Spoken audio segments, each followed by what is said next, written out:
18,000 টাকার ভিতরে সেরা 3টি ফোন। হ্যালো এভরিওয়ান, কি অবস্থা সবার? আশা করি সবাই অনেক ভালো আছেন।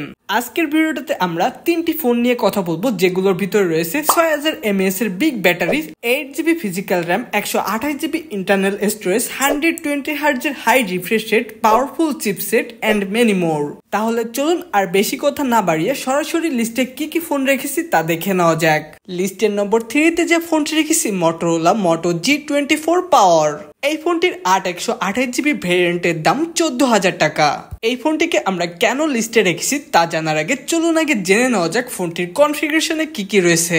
এই ফোনটির ডিসপ্লেতে রয়েছে 6.56 ইঞ্চির একটি IPS LCD প্যানেলের ডিসপ্লে, যার রেজলিউশন হলো 720x1612 pixel and refresh rate হলো 90Hz এর। এটাতে out of the box Android 14 থাকবে এবং চিপসেট হিসেবে থাকবে মিডিয়াটেক হিলিও G85, যা মূলত 12 ন্যানোমিটার ফ্যাব্রিকেশনে বিল্ড করা একটা চিপসেট। ফোনটি টোটাল দুইটি ভেরিয়েন্টে পাওয়া যাবে, 4128 এবং 8128। 4128 এর দাম রাখা হয়েছে 12,000 টাকা। এটার রিয়ার প্যানেলে দুইটা ক্যামেরা রয়েছে, মেইন ক্যামেরা 50 মেগাপিক্সেলের এবং 2 মেগাপিক্সেলের ম্যাক্রো সেন্সর, আর ফ্রন্ট ফেসিং ক্যামেরাতে রয়েছে 16 মেগাপিক্সেলের ক্যামেরা। এই দুইটা ক্যামেরা দিয়ে 1080p 30fps এ ভিডিও রেকর্ড করতে পারবেন। ফোনটিতে 3.5mm হেডফোন জ্যাক রয়েছে এবং স্টেরিও স্পিকার রয়েছে। ফোনটিকে পাওয়ার আপ করার জন্য এটার ভিতরে রয়েছে 6000 mAh এর বিগ ব্যাটারি এবং 30 ওয়াটের ফাস্ট চার্জার। এখন এই ফোনটিকে লিস্টে রাখার অন্যতম কারণ হচ্ছে ফোনটিতে 8GB র্যাম রয়েছে, দাম অনুযায়ী ভালো মানের একটা প্রসেসর রয়েছে, এর ইউআইটা অনেক ক্লিন অ্যান্ড অপটিমাইজ, যার কারণে ফোনটি ইউজ করে খুবই মজা পাবেন আপনারা। আর এই ফোনটির ক্যামেরাও খারাপ না, মোটামুটি ভালোই বলা যায় প্রাইস পয়েন্ট অনুযায়ী। আর এই ফোনটি লিস্টে রাখার মেইন কারণ হলো এটাতে 6000 mAh এর বিশাল ব্যাটারি রয়েছে। ফোনটি হেভি ইউজ করলেও 1.5 থেকে 2 দিনের মতো ব্যাটারি ব্যাকআপ পেয়ে যাবেন।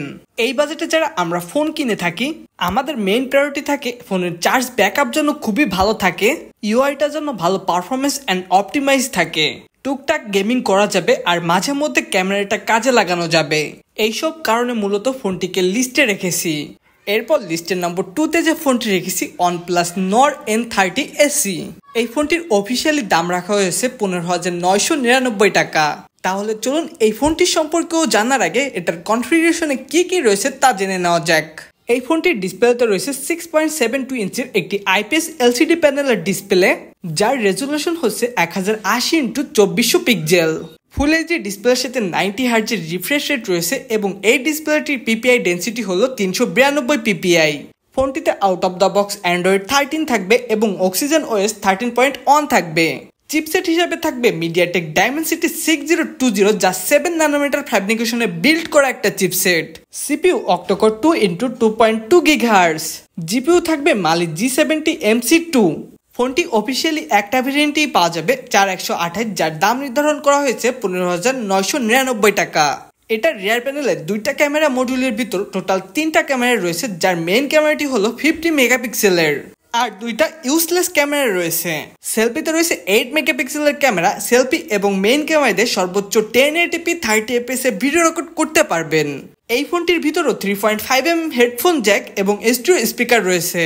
আর এটা সবকিছু পাওয়ার আপ করার জন্য রয়েছে 5000 mAh এর ব্যাটারি এবং 33 ওয়াটের ফাস্ট চার্জারও রয়েছে বক্সের ভিতরে। এখন আসেন এই ফোনটিকে আমরা লিস্টের নম্বর 2তে কেন রেখেছি। প্রথমত এই ফোনটিতে 33 ওয়াটের ফাস্ট চার্জার রয়েছে, যা এই বাজেটের ভিতর খুব কম ফোনেই দেখা যায়। আরেকটা ব্যাপার হচ্ছে যেহেতু OnePlus এর ফোন, এটার ব্র্যান্ড ভ্যালু কিন্তু অনেক ভালো, কিন্তু OnePlus এর ফোন কিনতে এখন ভয় লাগে গ্রিন লাইন ইস্যুর কারণে। বাট এটাতে গ্রিন লাইন পড়বে না, এটা 100% শিওর থাকেন, কারণ এটাতে IPS ডিসপ্লে রয়েছে আর IPS ডিসপ্লেতে কিন্তু গ্রিন লাইন পড়ে না সাধারণত। এই ফোনটির দাম অনুযায়ী ক্যামেরাটাও মোটামুটি ভালো। এটার প্রসেসরও খুবই পাওয়ারফুল একটা প্রসেসর ব্যবহার করেছে। বাট এই ফোনটির একটা জায়গায় কমপ্লেন রয়েছে আমার, তা হলো এই ফোনটিতে মাত্র 4GB র্যাম ব্যবহার করেছে। আর এই ফোনটির ডুয়েল স্পিকারের সাউন্ড কোয়ালিটি এই প্রাইস পয়েন্টে সব থেকে শেয়ার কাতারেই থাকবে, নো ডাউট। ডিসপ্লেটাও IPS ডিসপ্লে হিসাবে বেশ কালারফুল একটা ডিসপ্লে। ওভারঅল বলতে গেলে এই ফোনটির সবকিছুই মোটামুটি ভালো, যার কারণে এই ফোনটিকে লিস্টের নম্বর 2তে রেখেছি। শুধু ফোনটিতে 4GB র্যাম ব্যবহার করেছে, এই বিষয়টা যদি আপনারা মেনে নিতে পারেন তাহলে এই ফোনটি আপনারা দেখতে পারেন।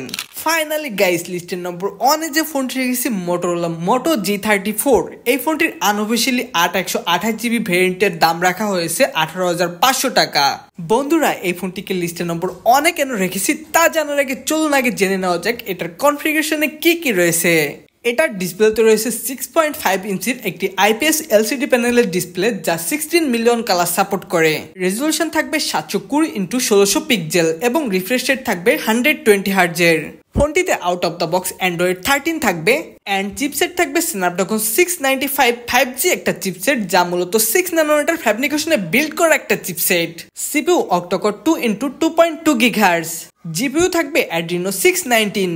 ফোনটি আনঅফিসিয়ালি মাত্র একটা ভেরিয়েন্টেই পাওয়া যাবে 828GB, যার দাম নির্ধারণ করা হয়েছে 18,500 টাকা। ফোনটির রিয়ার প্যানেলের দুইটা সেন্সর রয়েছে, 50 মেগাপিক্সেলের মেইন ক্যামেরা এবং 2 মেগাপিক্সেলের ম্যাক্রো সেন্সর। সেলফি ক্যামেরাতে রয়েছে 16 মেগাপিক্সেলের ক্যামেরা। এই দুইটা ক্যামেরা দিয়েই 1080p 30 fps ভিডিও রেকর্ড করতে পারবেন। এই ফোনটির ব্যাটারি ক্যাপাসিটি 5000 mAh এবং বক্সের ভিতরে 18 ওয়াটের একটা চার্জার পেয়ে যাবেন। এই ফোনটিকে লিস্টে রাখার অন্যতম কারণ হচ্ছে এটার পারফরমেন্স। এই বাজেট রেঞ্জের ভিতর যারা হেভি ইউজার আছেন, ফোন দিয়ে অনেক বেশি গেম টেম খেলা হয়, তারা এই ফোনটি অবশ্যই একবার চেক আউট করবেন। এরপর এই ফোনটিতে 120 হার্জের রিফ্রেশ রেট রয়েছে। আগের দুইটা ফোনে কিন্তু 120 হার্জের রিফ্রেশ রেট ছিল না। 15 থেকে 20,000 টাকা রেঞ্জের ভিতর যে ফোনগুলো রয়েছে এগুলো মূলত ক্যামেরা সেন্ট্রিক ফোন হয় না। সেই দিক বিবেচনা করলে এটাতে যে ক্যামেরা দিয়েছে মোটামুটি ভালো বলা যায়। আর এই ফোনটা কিন্তু 5G একটা ফোন। আর আগের যে OnePlus ফোনটি নিয়ে কথা বললাম ওইটাও কিন্তু 5G ফোন ছিল, মিস্টেকলি বলা হয় নাই। ওভারঅল এই ফোনটির দাম অনুযায়ী যা আমাদের অফার করছে খুবই ভালো কিছু অফার করতেছে। বিশেষ করে হেভি ইউজার এন্ড গেমারদের জন্য এই ফোনটা খুবই ভালো একটা অপশন হবে, তাই এই ফোনটিকে লিস্টের নম্বর 1-এ রেখেছি। শুধু এই ফোনটির ডিসপ্লের রেজলিউশন কম, এই জিনিসটা যদি একটু স্যাক্রিফাইস করতে পারেন তাহলে এই বাজেটের ভিতর সব থেকে বেস্ট একটা অপশন হবে এই ফোনটি।